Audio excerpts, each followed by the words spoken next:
자, 그러면 계속 이어서 가죠.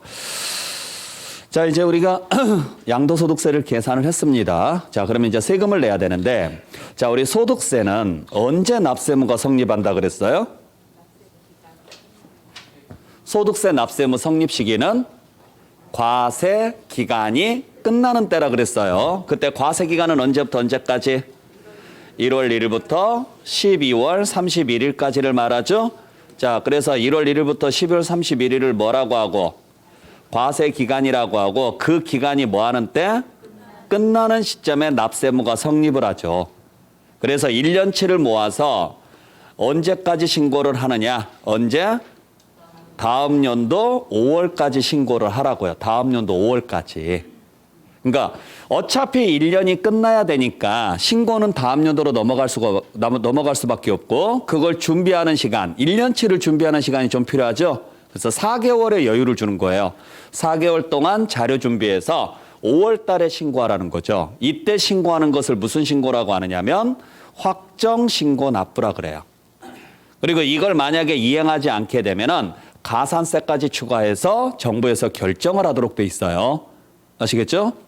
자, 그러면 양도소득세도 마찬가지입니다. 양도소득세도 소득세 일종이니까 몇 개를 팔든지 간에 관계없이 한꺼번에 묶어서 다음 연도 신고를 해야 돼요. 그래서 A를 팔든 B를 팔든 관계없습니다. 같은 기간 내에 팔았으면 A랑 B랑 합쳐가지고 다음 연도 5월 달에 신고하는 게 맞는데, 양도소득세만큼은 하나가 더 있어요. 미리 신고하는 제도가 있어요. 그걸 무슨 신고라고 하느냐면 예정신고라고 이야기를 합니다. 그래서 양도소득세는 신고 방식이 두 가지가 있다. 하나는 무슨 방식이 하나 있고, 확정신고가 있고, 또 하나는 무슨 신고가 있다? 예정신고가 있는데, 왜 양도소득세는 미리 신고하는 제도가 있느냐면 그럴 수밖에 없어요. 양도소득세는 종합소득하고는 달리 거래량이 많지 않기 때문에 그래요. 그러니까 일반적으로 근로소득자들은 매달 월급이 나와요. 개인사업자들은 매일매일 매출이 발생합니다. 그러면 개인사업자들 같은 경우에는 매일매일 세금을 내는 게 번거롭죠? 근로자들 매달 세금 내는 거 번거롭죠? 그러니까 1년치 모아서 한꺼번에 내라고요. 근데 양도소득세는 1년에요.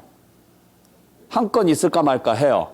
그걸 굳이 다음 연도까지 넘길 필요가 없지 않느냐. 그죠? 그래서 미리 신고하는 제도를 만들어 놨어요. 그걸 무슨 신고라 그래요? 예정신고라고 하는데, 이때 하나 주의하셔야 될 게 있어요. A를 팔았으면 A만 신고하면 돼요. 근데 B를 팔면 B만 신고하시면 안 되고 A랑 B를 합쳐서 신고를 하셔야 돼요. 누적을 시켜서. 그래야 무슨 금액하고 똑같아져요? 확정신고할 금액하고 같아지죠. 그래서 예정신고를 정상적으로 했으면 확정신고는요, 안 해도 됩니다. 자, 잘 기억하셔야 됩니다. 예정신고를 한 자는 확정신고를 하지 않아도 됩니다. 아셨나요? 그러면 반대로 말해서 예정신고를 안 했으면 확정신고는요, 반드시 해야 됩니다. 또 하나, 두 번째, 예정신고를 했는데도 불구하고 첫 번째 거하고 합치지 않으면 그때도 확정신고 하셔야 됩니다. 아셨어요? 자, 그래서 잘 보세요. 예를 들어서 A를 하나 팔았어요.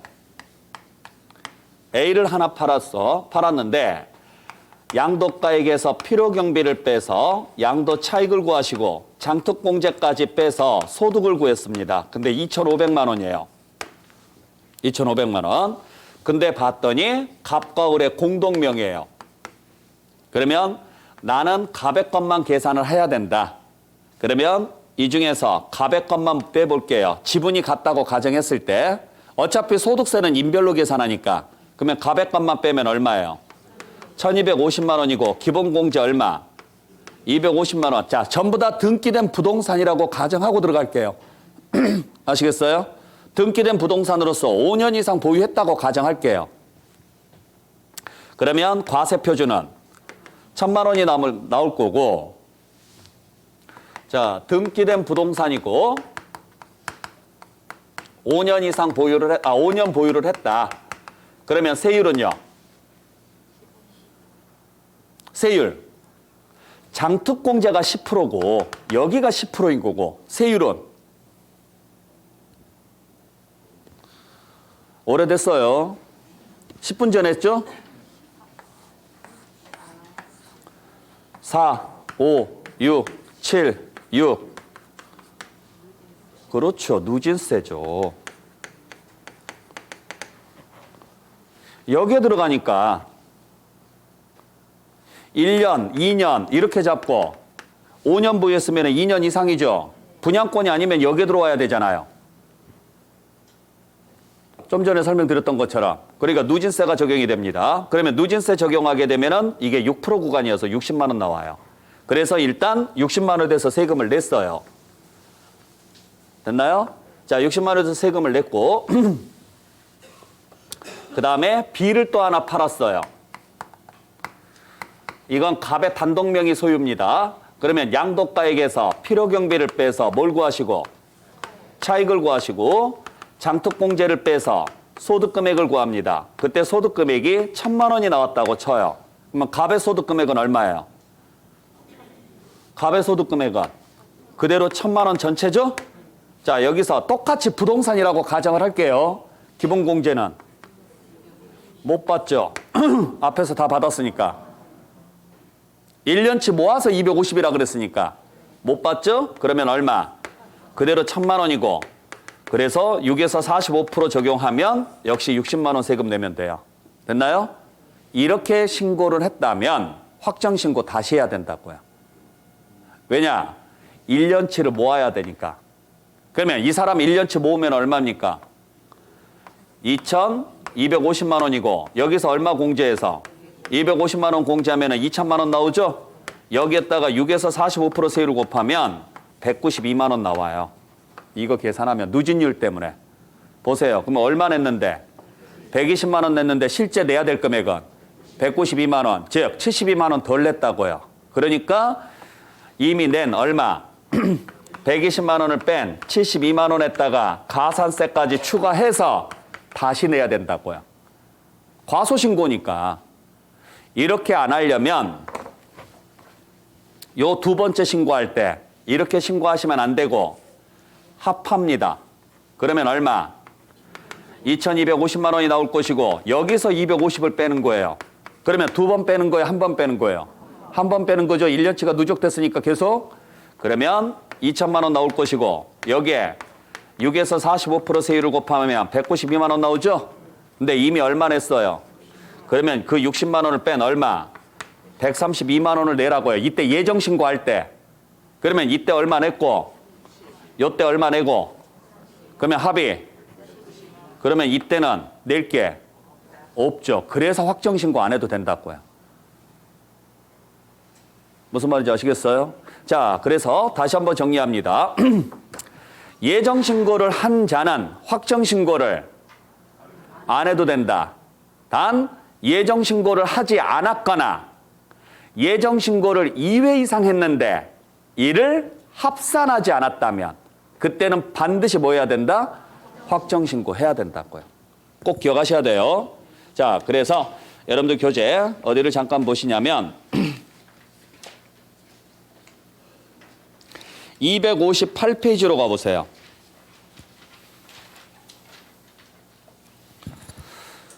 자, 교재 258페이지에 보시면 동그라미 2번 있죠? 중간에 보면 동그라미 2번 찾으셨어요? 자, 거기를 보죠. 예정신고를 이행한 경우에는 확정신고를 생략할 수 있다. 무슨 말인지 아시겠죠? 다만 다음의 경우에는 예정신고를 이행한 경우라도 확정신고를 이행해야 한다. 어떤 경우냐? 기억번처럼 예정신고를 몇 회 이상 한 자가 2회 이상 한 자가 이미 신고한 소득금액과 뭐하지 않았다면 합산하지 않았다면 즉 합산하여 신고하지 않았다. 합산하지 않았다 이 말이죠? 그러면은 그때는 반드시 뭘 다시 하라고요? 확정신고 다시 하라고요. 시험 문제 잘 나오는 내용이에요. 무슨 말인지 아시겠어요 이 말? 그러니까 예정신고를 몇 번 한 자가 2회 이상 환자가 이미 신고한 거하고 뭐 하지 않았다면, 합산하지 않았다면 나중에 확정 신고 다시 해야 된다고요. 합산한 금액으로. 여기에는 안 나와 있지만은 예정 신고를 안 했어도 당연히 무슨 신고는 해야 되고 확정 신고는 해야 되고. 자, 그러면은 예정 신고는 언제까지 하느냐, 이 문제가 생기는데, 자 보세요. 자, 우리 예정 신고는 2개월 이내 합니다. 몇 개월 이내? 2개월이고 개월수로 가면 항상 언제부터냐? 말일부터예요. 왜냐하면 날짜 계산하지 마라 그래서. 그래서 반드시 무슨 글자가 들어가야 돼요? 말일자가 들어가야 돼요. 그래서 양도일이 속하는 달의 말일부터 2개월입니다. 그러니까 몇 월 며칠 날 팔았습니까가 중요한 게 아니라 몇 월 달에 팔았습니까만 알면 된다고요. 4월 달에 팔았습니다. 그러면 6월 말까지 신고하시면 됩니다. 9월 달에 팔았습니다. 11월 말까지만 신고하시면 됩니다. 그러면은 설명하는 사람도 편하고 듣는 사람도 편하잖아요. 아시겠죠? 자, 그래서 양도소득세 예정신고는 언제까지? 양도일이 속하는 달의 말일부터 몇 개월이에요? 2개월이에요. 아시겠죠? 잘 기억을 하셔야 돼요. 근데 예외가 두 가지가 있습니다. 첫 번째는 뭐가 있느냐? 양도일 대신 허가일로 가는 경우가 있어요. 양도일 대신. 그래서 허가일이 속하는 달의 말일로부터 2개월로 가는 경우가 있는데 어떤 경우냐면 토지거래 허가를 받기 전에 대금이 청산됐을 때예요. 참고로 여러분들 여기서 양도일이 언제를 말하는지 아세요? 양도일은 언제를 양도일이라 그래요? 대금이 청산된 날이에요. 잔금일. 이 날이 양도일이에요. 등길이 아니라. 당연한 이야기예요. 여러분들이 아파트를 분양받았을 때 열쇠 언제 받냐고요? 등기한 날에 받아요? 잔금 치른 날에 받아요? 그래요. 그러니까 잔금 치른 날이 거래가 완료된 날이라고요. 양도일은 잔금 받은 날이에요. 근데 여기를 보니까 토지거래 허가구역입니다. 토지거래 허가구역인데 뭘 받기 전에, 허가를 받기 전에 뭐가 먼저 됐대요? 대금 청산이 먼저 됐대요. 그러면 요 대금 청산일이 무슨 날? 양도일인 거고, 대금 청산일이 양도일인 거고, 허가 받은 날이 무슨 날? 허가일인 거예요. 허가일하고 양도일은 다른 말이에요. 허가일은 허가를 받은 날이고 서류상, 양도일은 잔금이 청산된 날이고. 근데 누가 빨라요? 누가 빠르냐고요? 이 글자를 보면 대금 청산일이 빠르죠. 그러면 예를 들어서 양도일이 4월이고 토지거래 허가가 9월 달에 나왔다고 가정을 해볼게요. 그러면 원래 규정대로 가면은 무슨 날이? 양도일이 속하는 달에 말일부터 2개월이니까 언제까지 신고해야 돼요? 6월 말까지 신고를 해야죠. 6월 말까지 신고가 되냐고요? 안 돼요. 왜? 토지거래 허가가 안 나왔으니까. 그래서 이때는 양도일이 아니라 무슨 날? 허가일이 속하는 달의 말일부터 2개월 이내 신고하라고. 이 경우만. 당연한 이야기잖아요. 아시겠죠? 그래서 토지거래 허가를 받기 전에 대금이 청산됐다면 그때는 대금 청산일이 아니라 무슨 날? 허가일이 속하는 달의 말일부터 2개월 이내 신고하시라고요. 꼭 기억하시고, 두 번째, 2개월 대신 3개월로 가는 경우가 있습니다. 어떤 경우냐면 부담부 증여였을 때요. 무슨 증여? 부담부 증여였을 때. 아시겠죠? 자, 그래서 다시 한번 정리를 해볼게요. 이쪽으로 와보죠. 부담부 증여가 뭔지는 아시겠죠? 조건부 증여를 이야기하는 건데, 자, 증여자가 있고 수증자가 있습니다. 증여자가 있고 수증자가 있는데, 증여자가 수증자에게 무슨 증여를 한 거예요? 부담부 증여를 한 거예요. 즉 조건부 증여를 한 거죠. 그러면 우리는 두 개로 나눠야 됩니다. 증여된 금액 중에서 수증자가 인수한 채무 부분은 대신 갚아야 되니까 공짜다 아니다? 아니다. 그래서 무슨 거래로 보시고? 유상거래로 보시고, 채무를 제외한 나머지는 공짜죠? 그러니까 증여거래로 보시라고요, 이건요. 제가 10억짜리 건물을 드릴 거예요. 단 조건은 제가 그 건물을 담보로 해서 6억 대출을 받은 게 있는데 그것만 갚아주시면 된다고요. 그래서 여러분들이 증여를 받았다면 여러분들이 받은 10억 중에 6억은 갚아야 되니까 여기에 들어오는 거고 4억은 공짜니까 여기에 들어오는 거라고요. 그러면 유상거래로 보는 부분은 주는 쪽에서 뭐 한 걸로 봐서 양도한 걸로 봐서 무슨 세금을 내고 양도소득세를 내는 거고 받는 쪽에서는요. 취득세를 내야 되는 거고 증여에 해당하는 부분은 받는 쪽에서 취득세와 증여세를 내야 된다고요. 취득세와 증여세를. 그때 문제가 생기는 게 얘랑 얘가 문제가 생기는 거예요. 둘 다 국세니까. 근데 양도소득세는 몇 개월 이내 신고하시라고요? 2개월 이내 신고하시라고요. 양도일에 속하는 달의 말일로부터. 근데 증여세가 3개월이에요. 이래서 문제가 생겨요. 둘이 거래했는데 누구는 2개월 안에 내야 되고 누구는 3개월 안에만 내면 되죠? 형평성이 안 맞잖아요. 둘이 거래했는데. 그래서 얘가 얘랑 맞추기 위해서 2개월 대신 몇 개월? 3개월로 가는 거라고요. 얘가. 그래서 부담부 증여일 때는 2개월이 아니라 몇 개월? 3개월 이내 신고하고 납부하셔야 돼요. 자, 그렇게 정리해 주시면 됩니다. 그리고 예정신고는 선택사항일까요? 의무사항일까요? 의무입니다. 그래서 예정신고를 하지 않게 되면은 똑같이 가산세가 붙어요. 똑같이. 아셨어요? 그래서 원래 예정신고가 옛날에는 선택이었어요. 왜냐하면 확정신고 제도가 있었기 때문에. 그래서 예정신고 제도를 만들어 놓은 이유는 뭐냐면 세금을 그냥 빨리 걷고 싶어서 만들어 놨는데 강요를 할 수는 없었어요. 법률적으로 확정신고라는 제도가 있으니까. 그러니까 사람들이 예정신고를 할까요, 안 할까요? 안 합니다. 자, 여러분들이 상식적으로 한번 생각해 보세요. 올해 1월 달에 팔았어요. 그러면 예정신고 납부 언제까지 해야 돼요? 3월 말까지 하셔야 돼요. 근데 세금으로 4억이 나왔다고 쳐요. 근데 만약에 세금으로 4억이 나왔으면 3월까지 4억을 내실 거예요? 내년 5월 달에 4억을 내실 거예요? 그래요. 누가 미쳤다고 올해 내냐고요? 아무도 안 내요. 단돈 얼마라도 이자라도 받을 수 있잖아요. 그 돈을 은행에 넣어놓으면. 그러니까 아무도 예정신고를 안 해요. 그래서 정부에서는 무슨 당근을 줬느냐면 예정신고를 해주면 10% 깎아드릴게요 라는 제도가 있었어요. 고맙다고. 그러면은 납세자 입장에서는 내가 그 돈을 가지고 있으면서 내년 5월까지 가지고 있으면서 10% 수익률을 낼 수 있는 곳이 있다 그러면은 상관이 없는데 그렇지 않다 그러면은 차라리 지금 10% 할인받고 내는 게 낫죠. 그래서 다들 예정신고할 때 10% 할인받고 세금을 냈어요. 그게 무슨 제도냐면 세액공제 제도였어요. 예정신고 납부 세액공제.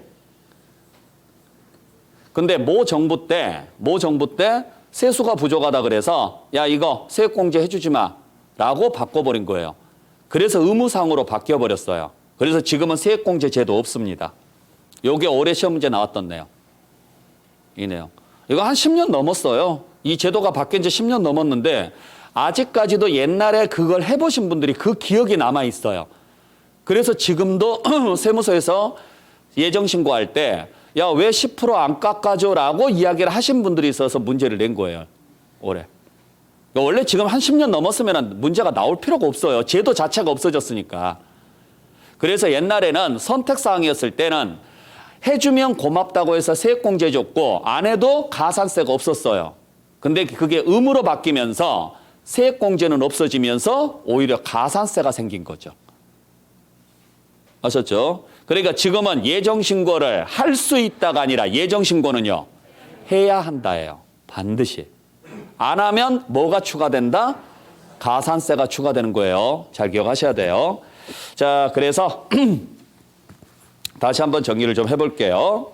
다시 한번 정리를 해서 자, 우리 예정신고는 세 가지 방식이 있다. 예정신고로 세 가지 방식이 있는데 양도일이 속하는 달의 말일로부터 2개월을 기본으로 한다. 단 예외적으로 양도일 대신 허가일을 쓰는 경우가 있고 2개월 대신 3개월을 쓰는 경우가 있더라. 그래서 허가일을 나머지는 똑같아요.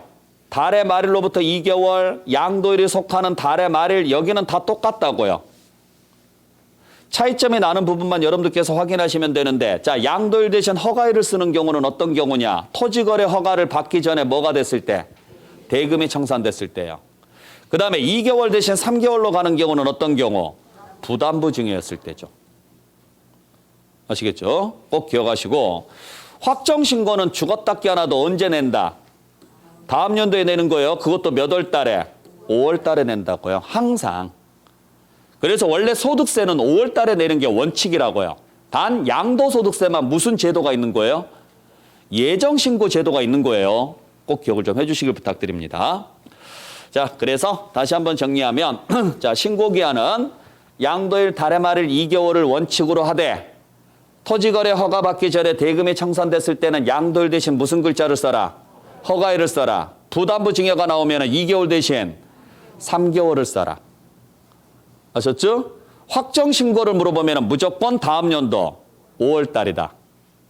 그리고 양도 차익이 없대요. 무슨 말이에요? 차익이 없다. 이익이 없다는 소리예요. 차손이 발생했다. 무슨 말이에요? 손해를 봤다. 자, 이익이 없거나 손해를 봤대요. 그 말은 한마디로 표현하면 납부할 게 없어요. 세금 낼 게 없죠? 신고할 필요 있다 없다? 그래도 반드시 하라고요. 반드시. 왜 신고를 반드시 하라고 하느냐면 세무서는 모르니까 그래요. 그러니까 내가 이익을 받는지 손해를 받는지 세무서는 알아요, 몰라요? 몰라요. 모르니까 반드시 뭐 하라고 하는 거예요? 신고는 해주라고 하는 거예요. 그러니까 어떤 상황이 발생하든지 간에 관계없이 양도를 했으면 신고는 무조건 하시라고요. 하시고 납부할 게 있으면 납부까지 하라는 이야기예요. 납부할 게 없어도 뭐는 하시고 신고는 하시고. 마찬가지입니다. 과세표준이 없거나 결손이 발생했다. 똑같은 말이죠. 이익이 없거나 손해를 봤다. 이 소리예요. 똑같은 말이에요. 차익이 없거나 과세표준이 없거나 같은 말. 차손이 발생했거나 결손이 발생했다. 같은 말. 이익이 없거나 뭐가 있더라도 손실을 봤더라도 뭐는 하시라고요? 신고는 반드시 하시라고요. 신고는. 안 하면 당연히 뭐가 추가될 거니까. 가산세가 추가될 거니까. 다만 예정신고를 했으면 무슨 신고는 하지 않을 수 있다? 확정신고는 안 할 수 있다고요. 아까 말씀드렸던 것처럼. 아셨어요? 자, 그래서 여러분들이 주의하셔야 될 게 있어요. 예정신고를 생략할 수 있는 경우는 있다 없다? 없어요. 예정신고는 죽었다 깨어나도 하셔야 돼요. 이익이 있든 없든 무조건 하셔야 돼요. 어떠한 경우가 발생하더라도. 그래서 만약에 시험지에서 예정신고를 하지 않아도 된다라고 문장이 나와요. 그럼 무조건 틀린 문장. 올해 시험 문제에서는 뭐라고 나왔느냐면 부담부 증여인 경우에는 예정신고 없이 확정신고만 할 수 있다 이렇게 냈어요. 틀린 문장이에요. 부담부 증여든 뭐든 무조건 예정신고 다 해야 돼요. 원칙입니다. 단 확정신고를 안 할 수 있는 경우는 딱 하나 있다. 뭐 했을 때? 그렇죠. 그러니까 확정신고를 생략할 수 있는 경우는 있어도 예정신고를 생략할 수 있는 경우는 없다고요. 반대로 예정신고를 하지 않았거나 또는 예정신고를 몇 회 이상 했는데 2회 이상 했는데 뭐 하지 않았다면 합산하지 않았으면 그때는 반드시 뭐 하라고요? 확정신고 하라고요. 이때는. 무슨 말인지 아시겠죠? 네, 잘 기억을 하셔야 됩니다. 자, 그래서 여러분들 교재 256페이지 보죠. 교재 256페이지에 보시면 자, 중간에 2번에 양도소득 과세표준 예정신고 납부 나와 있죠? 거기에 양가로 1번에 동그라미 1번 보세요. 양도소득세 과세대상 자산을 양도한 자는 양도소득 과세표준을 예정신고할 수 있다, 해야 한다? 해야 한다. 이 경우 양도 차익이 없거나 차손이 발생하는 경우에도 예정신고는 해야 한다고요. 꼭 기억하셔야 돼요. 그때 언제까지 신고를 하느냐? 양가로 2번 보면 세 번째 줄에요. 양가로 2번에 신고기한에서 동그라미 1번 세 번째 줄. 양도일, 달의 말일, 2개월, 동그라미. 그러니까 원칙은 양도일, 달의 말일, 2개월이 원칙이라고요. 됐어요? 근데 오른쪽에 동그라미 2번에 세 번째 줄 맨 끝에 허가 일의 동그라미. 허가일. 자, 양도일 대신 허가일을 쓰는 경우가 있다. 어떤 경우냐? 허가일을 쓰는 경우가 두 번째 줄 맨 끝에 토지거래계약 허가를 받기 전에 뭐가 됐을 때? 잔금이 청산됐을 때. 꼭 기억하시고. 그 다음에 동그라미 3번에 3개월의 동그라미. 두 번째 줄 중간에. 자, 이렇게 3개월이 나오는 경우는 어떤 경우냐? 부담부증이었을 때. 됐나요? 네. 그렇게 해서 여러분들 정리하시면 되고. 자, 다음 장에 넘겨보죠. 확정신고가 나와 있는데, 자, 우리 확정신고는 언제까지 하느냐? 기억번에 첫 번째 줄. 다음 연도. 무슨 연도? 다음 연도 몇 월? 5월이라고요. 다음 연도 5월. 네. 그렇게만 정리하시면 되고, 동그라미 2번은 아까 설명드렸죠? 동그라미 2번 아까 설명드렸죠? 예정신고를 한 자는 확정신고를 생략할 수 있지만 예정신고를 2회 이상 한 자가 이를 합산하여 신고하지 않았다면 확정신고는 다시 해야 한다. 지금 그 내용이 있었다라고 말씀드렸잖아요. 네, 그거 정리하시고. 근데 이렇게 예정신고나 확정신고를 안 합니다. 안 하면 뭐가 추가돼서 나온다? 가산세가 추가돼서 나온다고요. 가산세가. 그때 가산세의 종류에 뭐가 있느냐? 가산세의 종류에 여러분들이 잘 아시다시피 우리 이미 배웠어요. 총론 시간에 무신고 가산세 몇 프로? 무신고 가산세 20%, 과소신고 가산세 10%, 사기나 부정일 때는 무조건 몇 프로? 40%라고요. 그래서 여러분들 교재 보시면은 258페이지 제일 밑에 무신고니까 몇 프로? 20%. 오른쪽에 동그라미 3번에 과소신고니까 몇 프로? 10%. 동그라미 3번. 100분의 10. 됐나요? 근데 동그라미 2번하고 동그라미 4번처럼 부당자가 들어갔다. 그러면 무조건 40.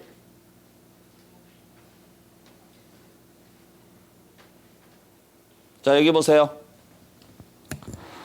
신고 안 한 사람하고 적게 신고한 사람이 있습니다. 신고는 했지만은 자, 신고를 안 하는 것을 뭐라고 하고? 무신고. 신고는 했는데 적게 신고하는 것을 뭐라고 하고? 과소신고라고 합니다. 자, 그러면 무신고하고 과소신고 중에서 누가 나쁜 놈? 둘 다 나쁜 놈. 아셨죠? 누가 더 나쁜 놈? 그래요. 그러니까 둘 다 나쁜 놈이니까 둘 다 가산세는 나오고, 누가 더 나쁘냐? 무신고가 더 나쁘니까 무신고가 비싼 거고. 그래서 무신고가 몇 프로? 20%, 과소신고는 10%인데 그게 사기치면 둘 다 똑같은 놈이라고요. 그래서 사기나 부정 나오면 무조건 40%라고요. 여러분들 교재 들어간다 그러면은 얘가 1번이고 얘가 3번이고 얘가 2번하고 4번이고 지금 내용이 아셨죠? 네. 그 다음에 이제 납부지원 가산세는 몰라도 되니까 놔두시고요. 자, 그 다음에 마지막으로 여기까지만 정리하고 오늘 마무리하도록 하겠습니다. 자, 우리 양도소득세도 뭐가 가능하냐면 분할납부가 가능해요. 양도소득세도. 자, 그래서 물납하고 분할납부에 대해서 간략하게 정의를 하고 좀 마무리를 할 건데 잘 보시기 바랍니다. 자, 우리가 앞으로 배울 세금은 취득 단계에서 내는 세금인 취득세 등록면허세, 보유 중에 내는 세금인 재산세 종부세, 양도할 때 내는 세금인 양도소득세에서 총 5개인데 이 중에서 물납과 분할납부가 둘 다 되는 것은 재산세뿐입니다. 아시겠어요? 그리고 종합부동산세하고 양도소득세는 물납은 안 되더라도 뭐는 가능하냐? 분할납부는 가능해요. 꼭 기억하셔야 돼요. 자, 그래서 양도소득세는 물납제도가 있다 없다? 없어요. 당연한 이야기예요. 양도소득세가 왜 물납이 안 되는지는 아시겠어요? 돈이 있으니까 그래요. 그러니까 내가 팔아서 받은 돈을 뭐라 그래요? 가액이라 그래요. 양독 가액이 내가 팔아서 받은 돈이라고요. 그러면 이 돈에서 필요경비도 빼고 특별공제도 빼고 기본공제도 뺀 금액의 일부를 세금으로 내죠. 이 세금이 얘를 넘어갈 수 있어요, 없어요? 절대 없죠. 왜? 여기서 얘랑 얘까지 다 빼고 남은 금액의 일부니까. 그러니까 여기가 100억이 나와도 세금 낼 돈 있죠? 세금이 100억이 나왔다는 이야기는요, 매매가가 1조일 수도 있단 소리예요. 그러니 돈이 충분한데 뭐하러 물납제도를 만들어 놓냐고요. 그래서 물납제도가 아예 없어요. 올해 시험지에서 나왔어요. 양도소득세 물납 가능하다고요. 그거 틀린 문장이에요. 아시겠죠? 대신 한꺼번에 다 내는 거 금전, 그러면 물납이 안 되면 뭘로 내야 돼요? 금전으로 내야 돼요. 금전으로 내야 되는데 이걸 한꺼번에 내기가 곤란하면 나누어서 낼 수 있게끔만 해줬다고요. 그래서 무슨 제도는 있다?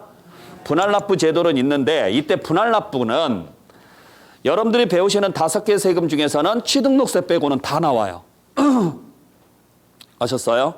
그때 재산세는 250만 원 초과했을 때 2개월 이내 분할납부가 가능하고 종합부동산세는 250만 원 초과했을 때 6개월 이내 분할납부가 가능하고 양도소득세는 1000만 원 초과했을 때 2개월 이내 분할납부가 가능해요. 그래서 여러분들이 외울 때는 250만 원 초과 2개월을 기억을 하신 다음에 아셨어요? 250만 원 초과 2개월을 기억을 하신 다음에 종합부동산세는 2개월 대신 6개월로 바꿔주시고 양도소득세는 250만 원 대신 1000만 원으로 바꿔주시라고요. 차이가 나는 것만 비교하시면 되잖아요. 그래서 재산세, 종부세는 금액은 같은데 날짜가 다른 거고 재산세, 양도소득세는 날짜는 같은데 금액이 다른 거고 아시겠어요? 그리고 그 금액이 요 금액이 기준금액입니다. 이 금액이 기준이 되고 이 금액의 몇 배를 따지느냐? 2배를 따져요. 그래서 2배를 넘지 않으면 그 기준금액 얼마만? 초과분에 해당하는 금액만 분할납부가 되고 만약에 2배를 넘어가면은 50%의 금액을 분할납부할 수 있도록 돼 있어요. 자, 그래서 보죠. 예를 들어서 납부할 세액이 400만 원이라고 가정을 할게요. 그러면 250만 원에 2배 넘었어요, 안 넘었어요? 2배가 계산이 안 돼요? 250만 원에 2배 안 넘었죠? 안 넘었으니까 얼마만? 그렇죠. 250만 원 초과분인 150만 원만 분할납부할 수 있다고요. 빼기 할 줄 알죠? 400에서 250을 빼면 돼요. 양도소득세는 애초부터 안 되고 왜? 요건이 안 됐으니까. 자, 예를 들어서 납부할 세액이 1200만 원이라고 가정을 할게요. 250만 원에 2배 넘었어요, 안 넘었어요? 넘었죠. 넘었으니까 전체 금액의 절반인 600만 원을 분할납부할 수 있다고요. 근데 1000만 원에 2배는 넘었어요, 안 넘었어요? 안 넘었잖아요. 그러니까 양도소득세였으면 1000만 원 초과분인 200만 원만 분할납부가 가능하다고요. 이해되셨나요? 그래서 이걸 제가 그냥 기준금액이라고 설명을 드릴 거라고요. 자, 기준금액의 2배를 넘었습니까? 안 넘었습니까? 라고 물어볼 거라고요. 그러면 여러분들이 기준금액이 250인지 1000인지를 알고 계시라고요. 보유세는 250이고 양도소득세는 1000만 원이 기준금액이라는 거죠. 아시겠죠? 그래서 그 금액을 기준으로 해서 2배를 넘었는지 안 넘었는지를 보시면 되고 원래 2개월이 원칙입니다. 그러니까 양도소득세도 몇 개월 이내 예정신고하라고요. 몇 개월 이내 분할납부할 수 있다고요. 2개월 이내 분할납부할 수 있는 거예요. 종합부동산세만 몇 개월이에요? 6개월이에요. 자, 그래서 특히 여러분들이 주의하셔야 될 것이 있는데 뭘 주의하셔야 되느냐면 자, 양도소득세 예정신고는 무슨 날이 속하는 양도일이 속하는 달에 말일부터 몇 개월? 그래요. 2개월 이내 뭐 하라고요? 신고하고 납부하라고요. 신고하고. 그래서 이 2개월이 신고 납부 기한이에요. 그리고 그 날로부터 2개월 이내에 분할 납부하라고요.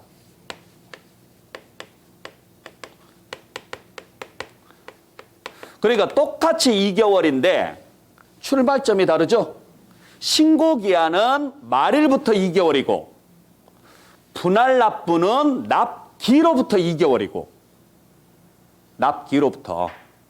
이해하셨어요?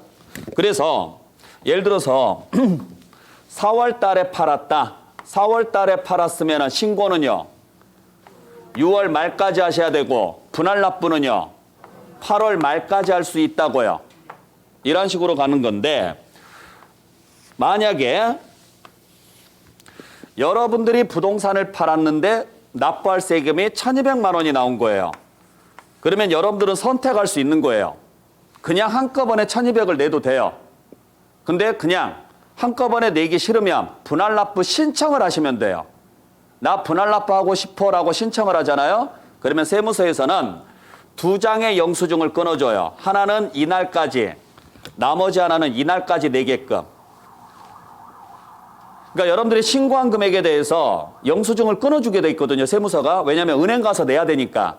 그때 그 영수증을 1장짜리로 끊어줄 거냐 2장짜리로 끊어줄 거냐. 원래는 그냥 총액으로 해서 1장으로 끊어준다고요. 고지서가 아니라 영수증이에요. 근데 여러분들이 분할 납부 신청을 하면 2장으로 끊어준다고요. 그때 2장으로 끊어줄 때 기준금액의 2배 넘었다 안 넘었다? 안 넘었다고요. 양도소득세는 기준이 1,000이니까 1,000만 원에 2배 안 넘었죠. 그러니까 1,000만 원 초과분인 200만 원짜리와 1,000만 원짜리 이렇게 2장으로 끊어준다고요. 그래서 1,000만 원짜리는 정상적인 날짜로, 나머지 200만 원은 2개월 이내. 만약에 4,000만 원짜리다. 세금이 4,000만 원 나왔다. 그러면은 가서 그냥 다 내도 되고 가서 분할 납부 신청을 했다. 그러면은 1장짜리, 2장짜리로 이렇게 끊어준다고요. 아셨죠? 근데 기준금액의 2배 넘었다 안 넘었다? 넘었으니까 무조건 전체 금액의 절반 이렇게 간다고요. 아시겠어요?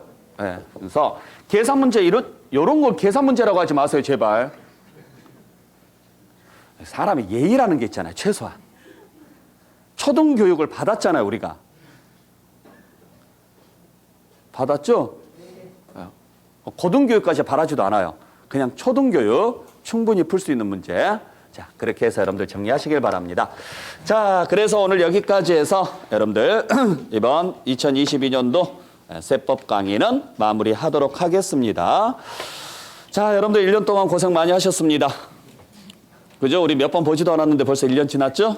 네, 고생 많이 하셨고. 자, 어찌됐든지 간에 우리의 2023년도는 이미 11월 달 수업할 때부터 시작됐어요.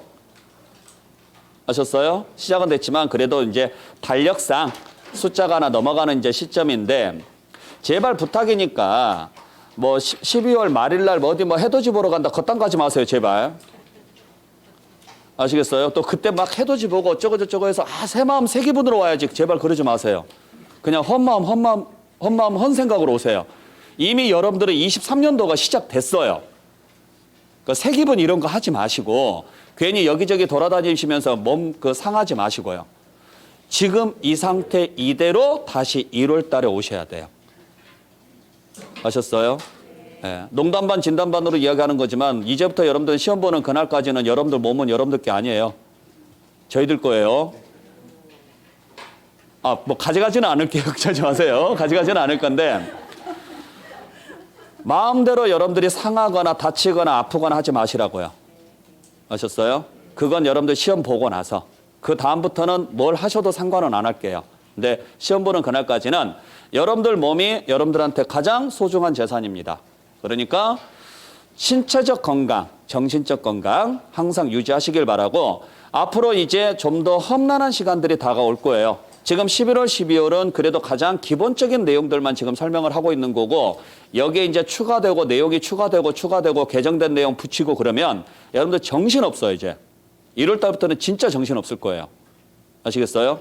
그렇더라도 늘 공부할 때는 즐겁게 공부하셔야 돼요. 어차피 할 거라면 힘들게 하지 마시고 즐겁게 하시라고요. 모르면 모르는 대로 알면 아는 대로 그렇게 준비하시면 돼요. 그리고 뭔가를 결과를 내려고 노력하지 마세요. 여러분들이 눈에 보이는 결과는 없습니다. 눈에 보이는 결과는 시험 당일날밖에 없어요. 그러니까 그 전까지는 어떤 결과가 나오더라도 모의고사 시험이든 뭐든 해서 어떤 결과치가 나오잖아요. 그건 여러분들한테 아무런 의미 없는 결과치고 실제 결과는 아니에요. 그래서 어떤 결과에 대해서 여러분들께서 뭐 웃고 울고 이런 거 하지 마시라고요. 그냥 감정 조절을 좀 하셔야 돼요. 앞으로는. 여러분들 자신을 믿고 저희들을 믿고 이 학원을 믿고 오셨으니까 앞으로 1년 동안 잘 믿고 따라와 주시길 부탁드릴게요. 아시겠나요? 네. 자, 여러분들 어쨌거나 고생 많이 하셨고 올 연말 한 해 마무리 잘 하시고요. 네, 내년에 다시 건강한 모습으로 뵙겠습니다. 새해 복 많이 받으시기 바랍니다. 마치겠습니다. 고맙습니다.